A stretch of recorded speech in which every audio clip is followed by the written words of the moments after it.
O preço da soberba.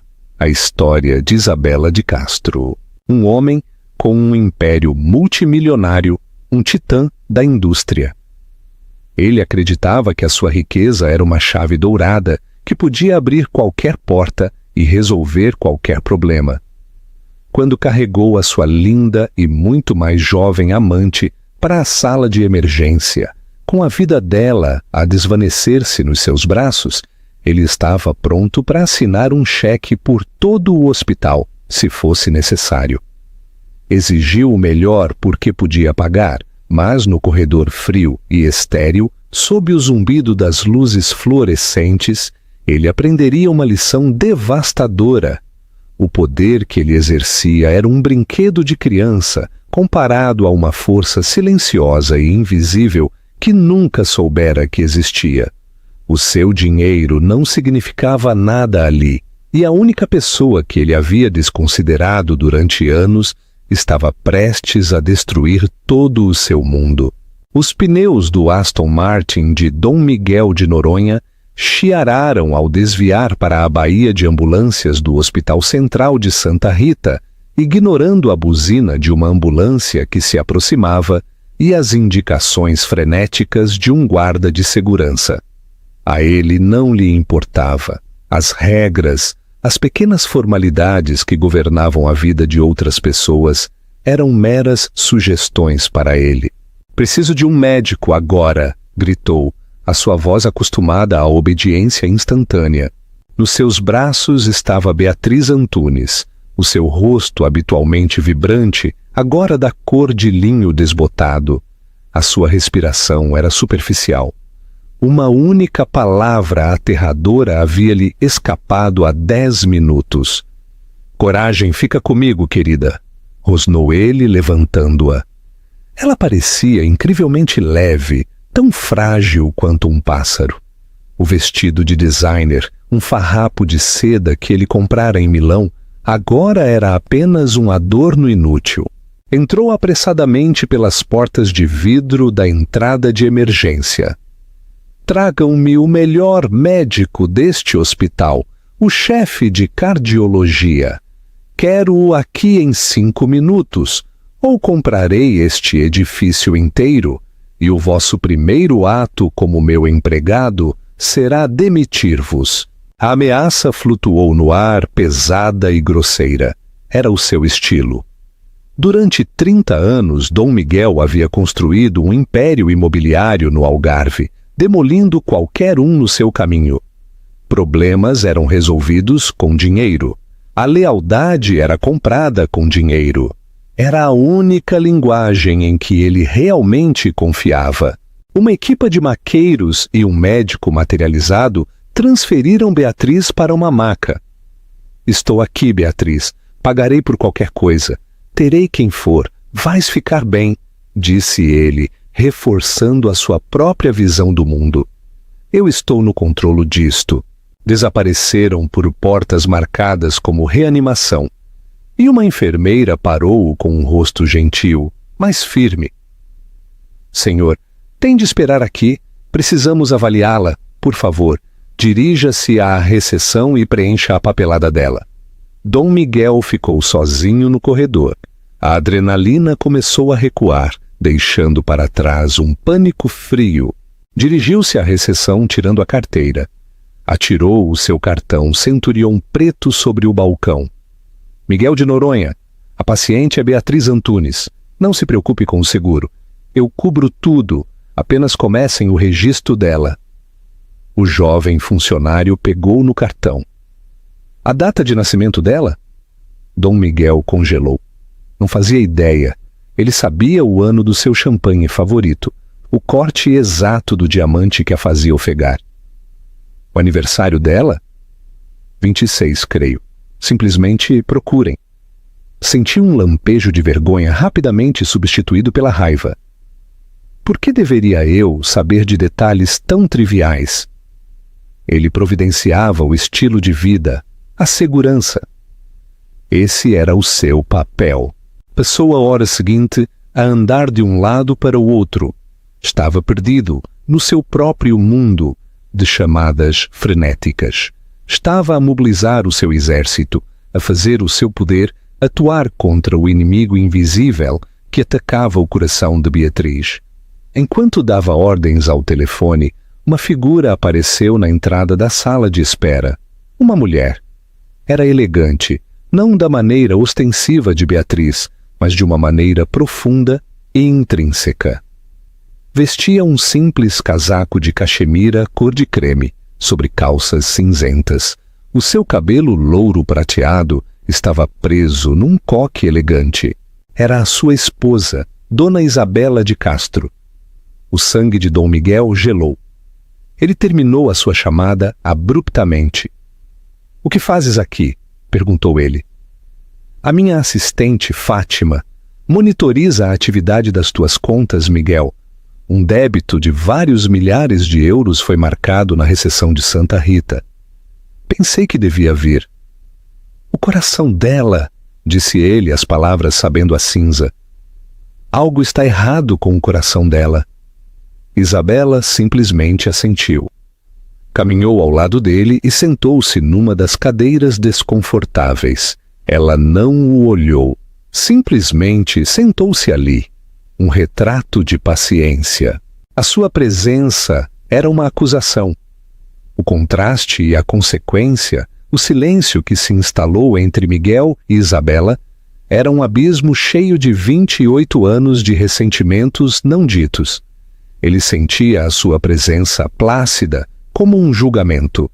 Recordou o dia em que conheceu Beatriz, um turbilhão de vida que o olhava com uma admiração que ele não via há décadas. Isabela estivera lá naquela noite. A anfitriã, elegante e discreta. Um fantasma na máquina da sua vida pública. "Devias ir para casa, Isabela", disse ele. "Não há necessidade de estares aqui." Ela virou lentamente a cabeça para o olhar. Os seus olhos não eram frios, mas tinham uma clareza que era quase mais inquietante. "Acho que vou ficar." "Por quê?" exigiu ele. "Para poderes ver-me a contorcer-me?" "Isto é algum tipo de mórbida volta de vitória para ti?" "Não, Miguel, não é uma vitória. É apenas uma consequência. Estou aqui porque é onde preciso de estar." Ele ia replicar quando um homem de bata branca se aproximou deles com o rosto grave. Era o Dr. Luiz Torres, chefe de cirurgia cardiotorácica. "Dr. Torres", disse Dom Miguel, passando para o modo de comando. "Sou Miguel de Noronha. A paciente Beatriz Antunes está comigo. Quero saber tudo. Cobrirei qualquer despesa." O Dr. Torres olhou para a mão estendida de Miguel, mas não a apertou. Em vez disso, o seu olhar dirigiu-se a Isabela. Um ar de respeito profundo e sincero suavizou os seus traços. "Dona de Castro", disse o médico, com uma calidez que estivera ausente um momento antes. "É uma honra finalmente conhecê-la pessoalmente. Lamento muito que seja sob estas circunstâncias." Miguel retraiu a mão, uma pontada de confusão e irritação percorrendo as suas costas. Por que o médico se dirigia a Isabela? "Ela está comigo", interveio Miguel, interpondo-se entre o médico e a sua esposa. "Eu sou com quem o senhor deve falar. Eu sou quem paga as contas." "Senhor de Noronha", disse o Dr. Torres, o seu tom clínico e preciso. "A condição da senhorita Antunes é crítica.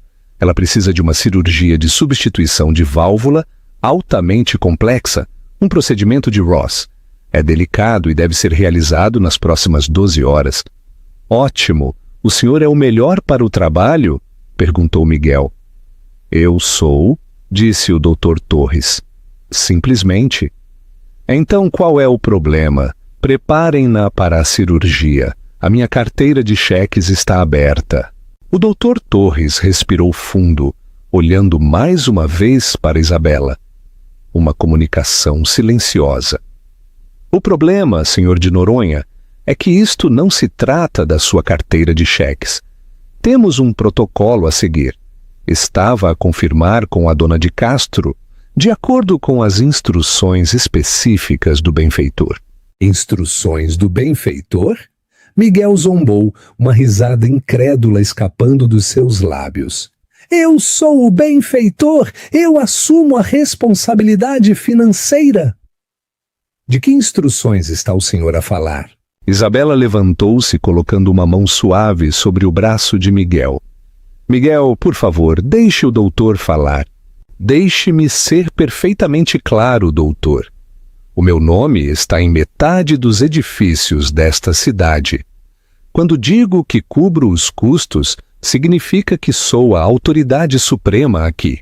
Não há outro benfeitor. O Dr. Torres manteve-se firme. Senhor de Noronha, este hospital especificamente, esta ala cardíaca, o Centro de Cardiologia Avançada de Torres e Silva Completo, opera sob uma carta única. Foi financiado por uma única e maciça doação há vários anos. Uma doação? Repetiu Miguel. A doação cobre mais do que apenas o edifício. Cobre todos os custos operacionais e veio com certas estipulações.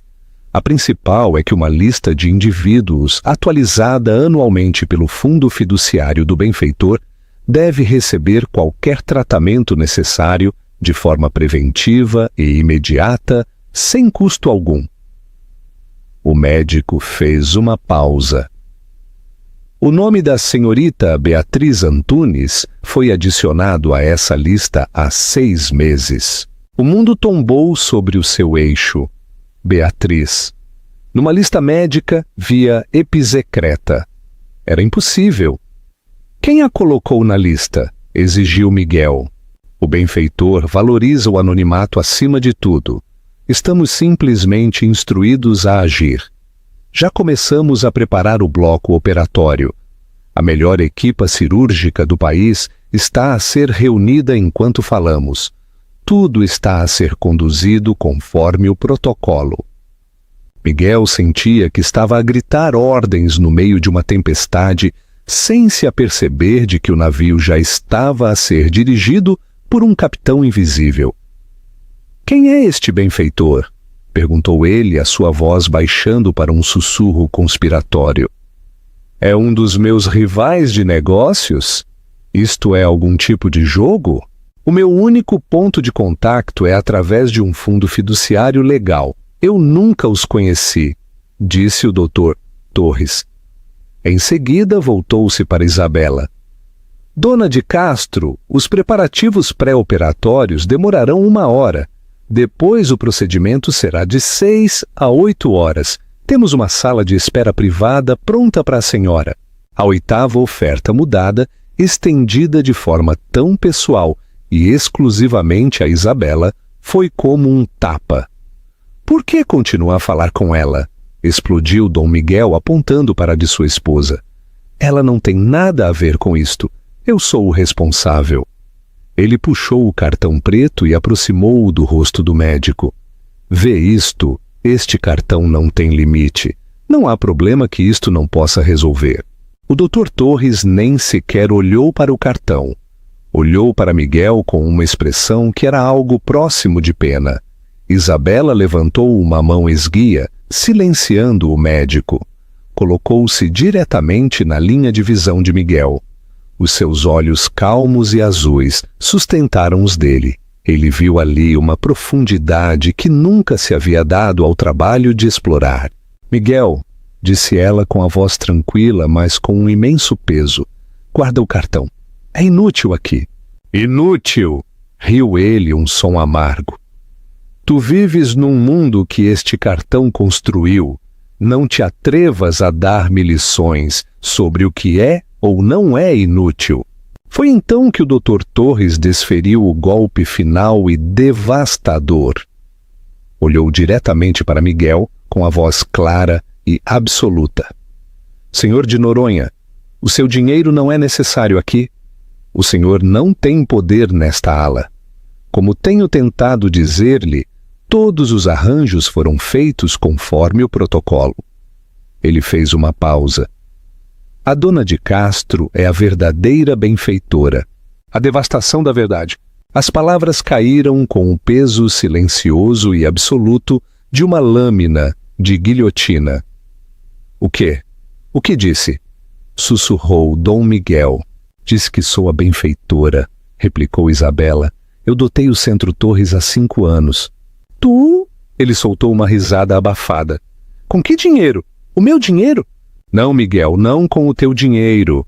Com o meu dinheiro. Tu zombas. Não trabalhaste um dia desde que tinhas 25. O subsídio que te dou não compraria nem a recessão deste lugar. Nunca foi um subsídio. Isso é apenas como tu o chamaste, corrigiu ela suavemente. Quando o meu avô, Tomás Vaz de Melo, faleceu, tu estavas ocupado com uma tomada hostil em Luanda. Nunca perguntaste sobre o seu testamento. Nunca perguntaste sobre a minha herança. Ele não dirigia uma pequena firma, continuou Isabela, lendo a sua mente.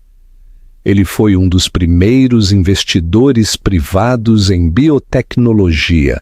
Ele deixou a totalidade do fundo de Castro para mim, não para nós, para mim. Os números que ela citou a seguir eram tão assombrosos que não pareciam reais.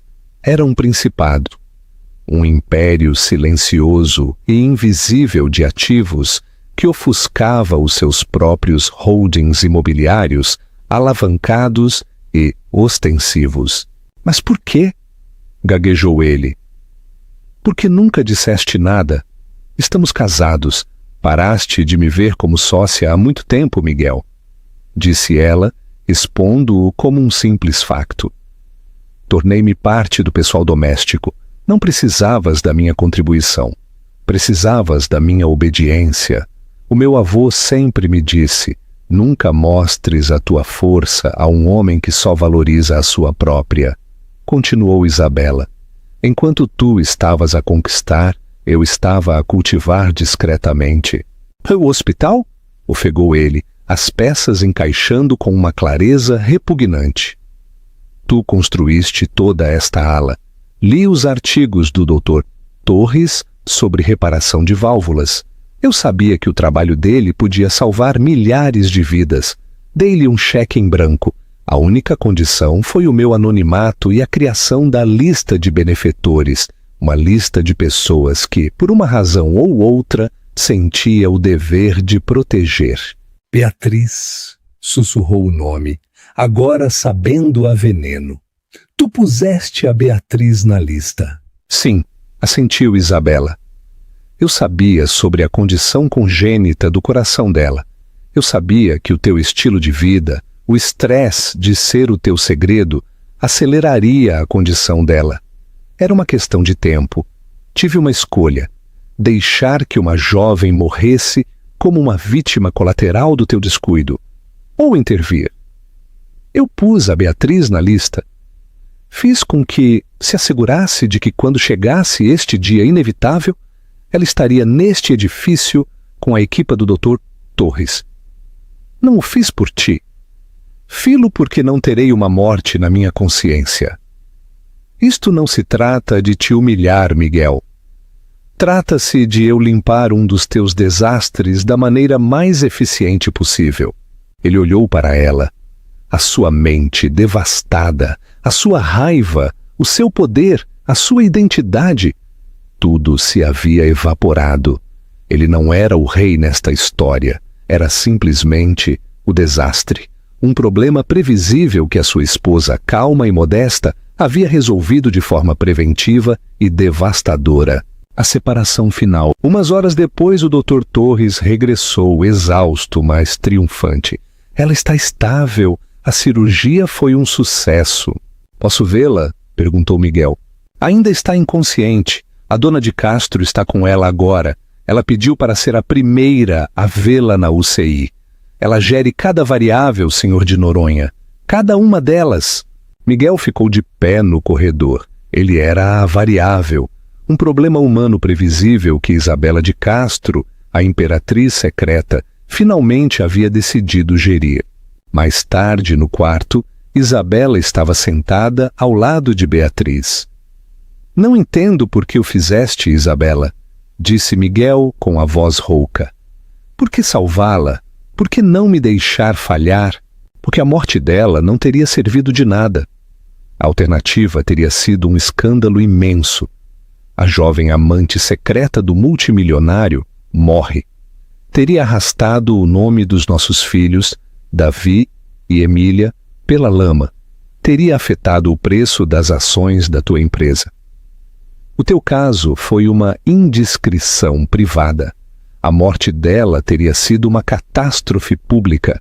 Desta maneira, há apenas um procedimento médico tranquilo. Uma jovem artista recebe uma cirurgia que lhe salva a vida no melhor centro cardíaco do país. Uma benfeitora misteriosa paga a conta. Ela recupera e desaparece da tua vida. A responsabilidade fica neutralizada. A família está protegida. É a solução mais lógica e eficiente. Umas horas depois, Beatriz acordou. Isabela inclinou-se e falou-lhe suavemente. Miguel observou através do vidro. O medo nos olhos de Beatriz deu lugar a uma compreensão clara e aterradora. O seu olhar dirigiu-se para a porta, para ele, e ela viu algo que nunca antes tinha visto. Clareza horrorizada.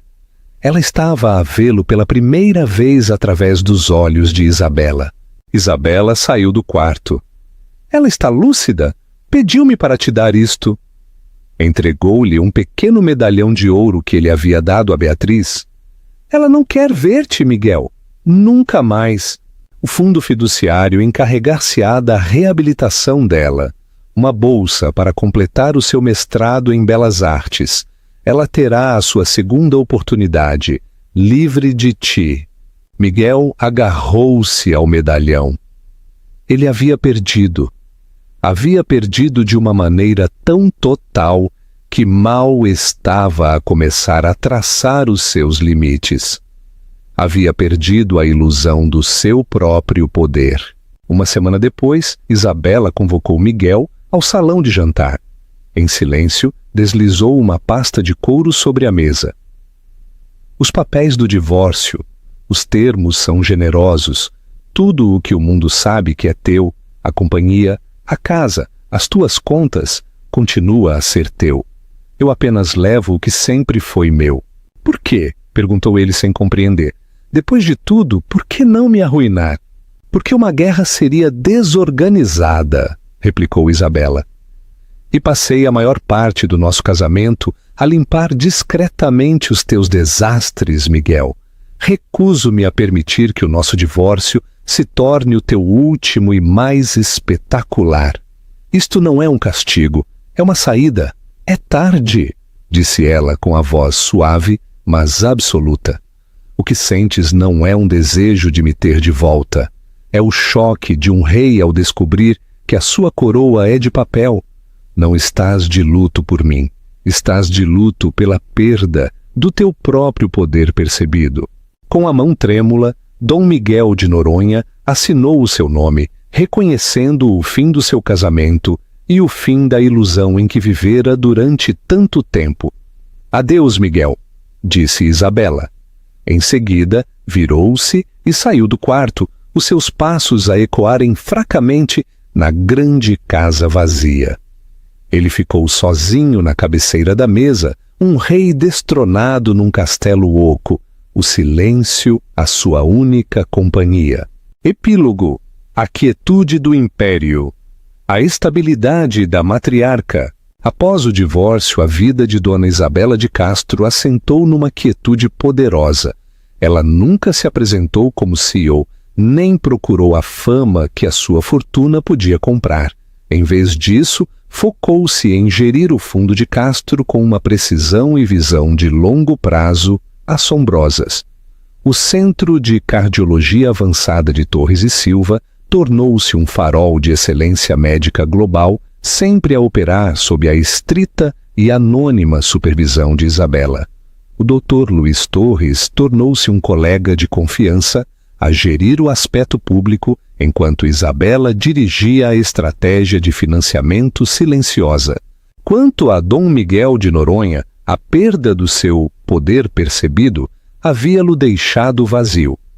Ele conservou a sua companhia, império imobiliário, mas sem o instinto de risco desenfreado e o respaldo financeiro insubstituível de Isabela, esta tornou-se gradualmente numa entidade medíocre. Ainda era um homem rico, mas agora era um rico vulnerável, rodeado de pessoas que sabiam que o verdadeiro poder não residia nele. A última cobertura de risco, a última ação estratégica de Isabela foi para assegurar o legado dos seus filhos, David e Emília. Ela nunca quis que fossem herdeiros ociosos. Eles haviam herdado o impulso de Miguel, mas também foram criados com a prudência de Isabela. Um dia, Isabela reuniu-se com seus assessores legais. Quero que comprem uma participação silenciosa na Império Imobiliário de Miguel, indicou Isabela. Uma participação, senhora? Perguntou o seu conselheiro legal. Mas ele é o seu ex-marido. Não o faço por ele, mas pelo ativo. O seu estilo de gestão agora é demasiado arriscado e não quero que o valor da empresa que ele conservou como parte do divórcio colapse e arraste os meus filhos para uma disputa legal ou mediática. Isabela instruiu o seu fundo fiduciário a comprar, através de uma complexa rede de empresas fantasma, uma participação minoritária estratégica, mas poderosa, na empresa de Miguel. A compra foi grande o suficiente para evitar um colapso total da empresa, mas pequena o suficiente para não dar a Miguel qualquer indício de que ela estava por trás disso. Este foi o ato final da gestão de consequências de Isabela. Ela não o estava a ajudar por afeto, mas assegurando-se de que o risco que ele representava para o nome dos seus filhos fosse neutralizado para sempre. Miguel continuaria a ser o CEO, o rosto público, mas sem o saber, a sua ex-esposa era a âncora secreta que impedia que o seu barco afundasse, a rainha do lar. Ao contrário de Miguel, que ficou na sua mansão vazia, como um rei destronado num castelo oco, Isabela mudou-se para um apartamento elegante e modesto no centro de Lisboa. Uma noite, enquanto partilhava um jantar tranquilo com David e Emília, o tema da cirurgia de Beatriz Antunes, a jovem com um problema cardíaco, surgiu. Mãe, disse David, agora um jovem executivo com visão própria. É incrível o que a tua fundação fez pela Beatriz. Ela tornou-se uma defensora da consciencialização sobre as doenças cardíacas. Sim, disse Isabela com um sorriso suave. O dinheiro tem a maior utilidade quando é usado para criar segundas oportunidades. Ela olhou para os seus filhos, sabendo que lhes havia herdado a sua força tranquila. Não lhes havia dado um império fácil, mas a base da verdade e a habilidade para gerir o risco de que precisariam para construir os seus próprios caminhos. Dona Isabela de Castro sentou-se à mesa. Ela não precisava que ninguém soubesse a verdade sobre o seu poder. Ela havia conquistado a sua liberdade e tranquilidade, e no silêncio da sua própria verdade, tornou-se a figura mais poderosa de toda a história. Gostarias de ver para onde a segunda oportunidade levou Beatriz Antunes? Ou como reagiria Miguel se alguma vez descobrisse a jogada final de Isabela? O resultado final, a liberdade e a realidade. A segunda oportunidade de Beatriz Antunes. O Fundo de Castro cumpriu meticulosamente a sua promessa. Beatriz Antunes completou a sua reabilitação numa instalação privada, longe de Lisboa, e da vida que havia partilhado com Dom Miguel de Noronha. Aos poucos meses, graças à Bolsa Anônima de Isabela, Beatriz estava a estudar o seu mestrado em Belas Artes em Florença. O sustento econômico havia-lhe dado o tempo e o espaço que o seu talento, antes sufocado pelo glamour de Miguel, precisava para florescer. Beatriz nunca regressou à vida de Miguel. A clareza horrorizada que sentiu ao acordar na UCI, ao ver Miguel como um simples peão na estratégia de Isabela, foi o seu verdadeiro despertar. Ela entendeu que a vida que ele lhe oferecia não era a liberdade, mas uma jaula dourada financiada pelo ego de um homem. Anos depois, a Fundação Ana Vaz de Melo de Isabela inaugurou uma galeria em Lisboa para promover artistas emergentes. Uma das primeiras exposições mais aclamadas foi a de uma pintora conhecida pelo seu estilo vívido e visceral, Beatriz Antunes. Ela e Dona Isabela de Castro encontraram-se brevemente na inauguração. Foi um encontro silencioso, não houve desculpas nem agradecimentos verbais. Simplesmente um reconhecimento mútuo de duas mulheres que haviam aprendido o verdadeiro preço do poder e da liberdade.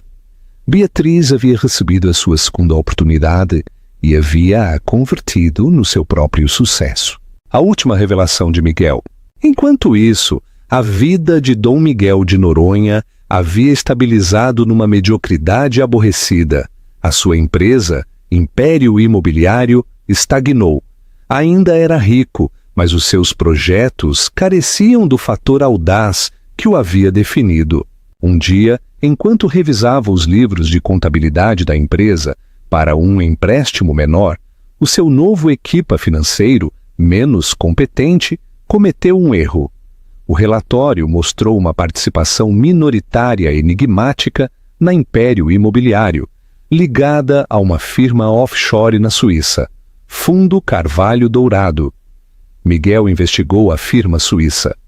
A busca levou-o a um advogado corporativo em Genebra que, sob intensa pressão, lhe revelou que o Fundo Carvalho Dourado era uma subsidiária do Fundo de Castro. O golpe final. Miguel não só havia perdido o seu casamento e a sua amante, mas a única razão pela qual a sua empresa não havia colapsado estrondosamente era porque Isabela, a sua ex-esposa, era a sua investidora secreta e âncora de estabilidade. A sua fúria inicial desvaneceu-se, substituída por uma realização gélida. A sua vida era uma ficção que ela havia decidido manter, não por amor, mas por gestão de riscos. Miguel agora entendeu completamente. Não foi uma guerra de paixões, foi um jogo de xadrez corporativo que ela havia estado a jogar desde o início. Ele nunca havia tido o poder. Apenas havia tido o título. Ele não fez nada. Sabia que confrontá-la só resultaria em que ela retirasse a âncora, condenando-o ao colapso total. Dom Miguel de Noronha foi forçado a viver o resto da sua vida sendo o rosto público de um império que sabia ser, em última análise, controlado pela vontade silenciosa da mulher que havia desprezado.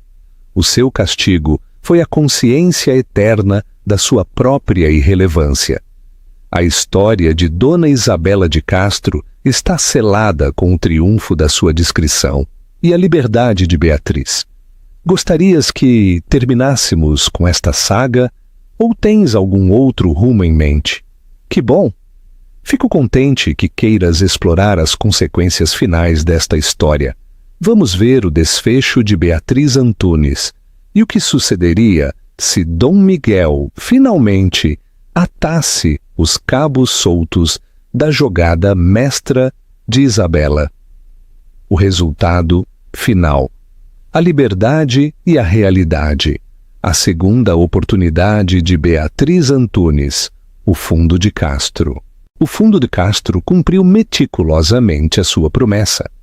Beatriz Antunes completou a sua reabilitação numa instalação privada, longe de Lisboa e da vida que havia partilhado com Dom Miguel de Noronha. Aos poucos meses, graças à Bolsa Anônima de Isabela, Beatriz estava a estudar o seu mestrado em Belas Artes em Florença. O sustento econômico havia-lhe dado o tempo e o espaço que o seu talento, antes sufocado pelo glamour de Miguel, precisava para florescer. Beatriz nunca regressou à vida de Miguel. A clareza horrorizada que sentiu ao acordar na UCI, ao ver Miguel como um simples peão na estratégia de Isabela, foi o seu verdadeiro despertar. Ela entendeu que a vida que ele lhe oferecia não era a liberdade, mas uma jaula dourada financiada pelo ego de um homem. Anos depois, a Fundação Ana Vaz de Melo de Isabela inaugurou uma galeria em Lisboa para promover artistas emergentes. Uma das primeiras exposições mais aclamadas foi a de uma pintora conhecida pelo seu estilo vívido e visceral, Beatriz Antunes. Ela e Dona Isabela de Castro encontraram-se brevemente na inauguração. Foi um encontro silencioso. Não houve desculpas nem agradecimentos verbais, simplesmente um reconhecimento mútuo de duas mulheres que haviam aprendido o verdadeiro preço do poder e da liberdade. Beatriz havia recebido a sua segunda oportunidade e havia-a convertido no seu próprio sucesso. A variável já não era previsível, a última revelação de Miguel. Enquanto isso, a vida de Dom Miguel de Noronha havia estabilizado numa mediocridade aborrecida. A sua empresa, Império Imobiliário, estagnou. Ainda era rico, mas os seus projetos careciam do fator audaz que o havia definido. Um dia, enquanto revisava os livros de contabilidade da empresa para um empréstimo menor, o seu novo equipa financeiro, menos competente, cometeu um erro.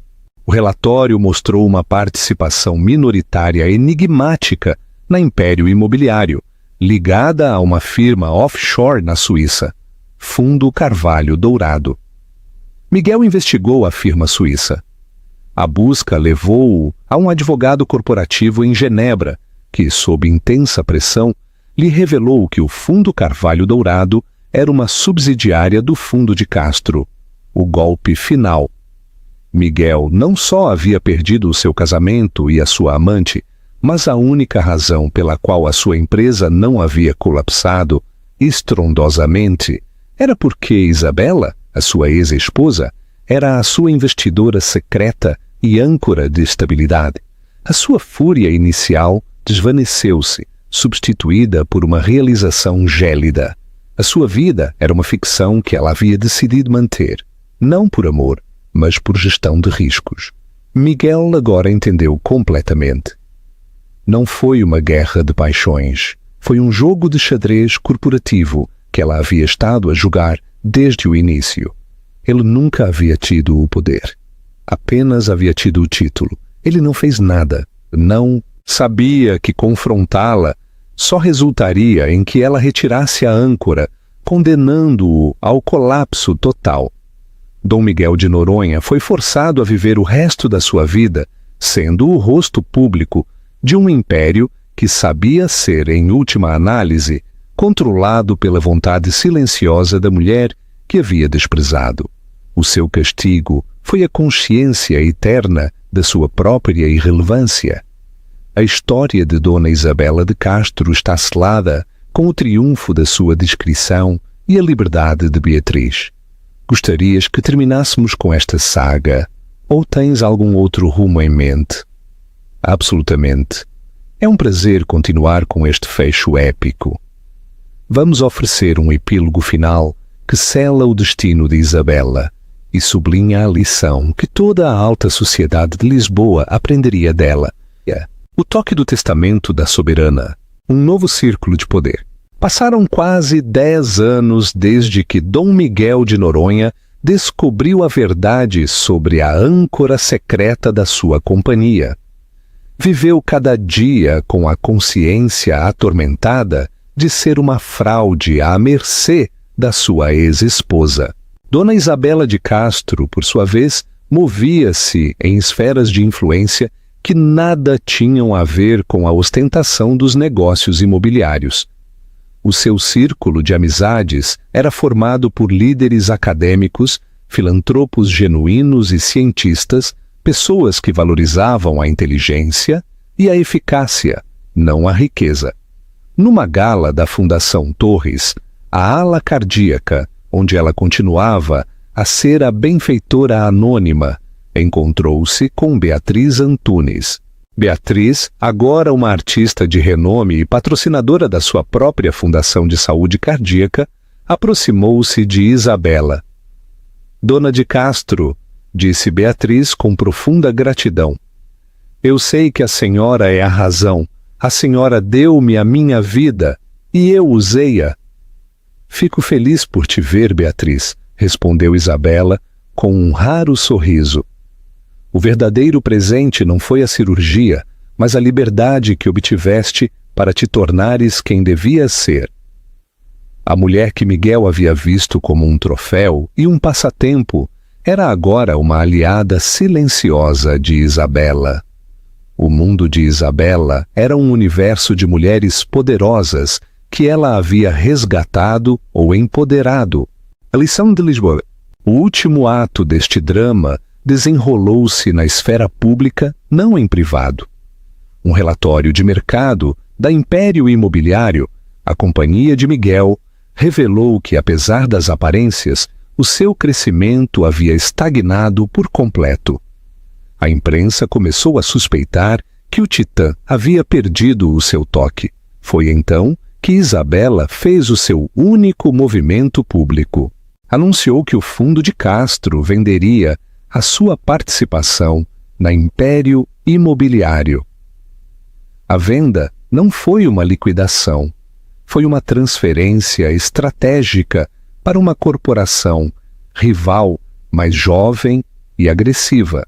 A notícia atingiu Miguel como um raio. A venda não era um ataque ao seu dinheiro, mas à sua estabilidade. Isabela havia decidido que o risco de o manter à tona já não valia a pena. Miguel apercebeu-se de que a âncora havia sido retirada. A empresa que ele havia acreditado dirigir foi vendida em semanas. A imprensa despediu-o com manchetes que lamentavam a perda de visão do fundador. Miguel foi forçado a reformar-se por completo. Ficou com uma fortuna pessoal considerável, mas sem a identidade de ser o dono de um império, sem o jogo para jogar e sem a consciência de que alguém mais estava a controlar as regras, tornou-se um homem vazio. O fecho, a sombra desaparecida. Anos depois, no seu elegante e tranquilo apartamento, Dona Isabela de Castro partilhou um chá com a sua filha, Emília. Mãe, a Império Imobiliário finalmente se vendeu, disse Emília. O senhor de Noronha está no anonimato? Sim, respondeu Isabela. O capítulo está fechado. Sempre me perguntarei uma coisa, disse Emília. Por que perdeste tantos anos da tua vida a fingir? Isabela sorriu, olhando para as luzes de Lisboa. Não os perdi. Eu investi-os. O tempo que passei na sombra dele permitiu-me construir a minha própria fundação e ensinou-me que a verdadeira força reside no controlo silencioso, não no ruído. Ele pensou que o seu dinheiro era o poder. Eu demonstrei-lhe que o poder é saber onde colocar esse dinheiro. Ela pegou na mão da sua filha. A sua vitória não foi a riqueza, mas a tranquilidade de saber que era a única dona do seu próprio destino e do destino dos seus filhos. O fantasma do seu ex-marido havia desaparecido. A história de Dona Isabela de Castro tornou-se uma lenda silenciosa em Lisboa, o lembrete de que o poder maior é o que ninguém vê.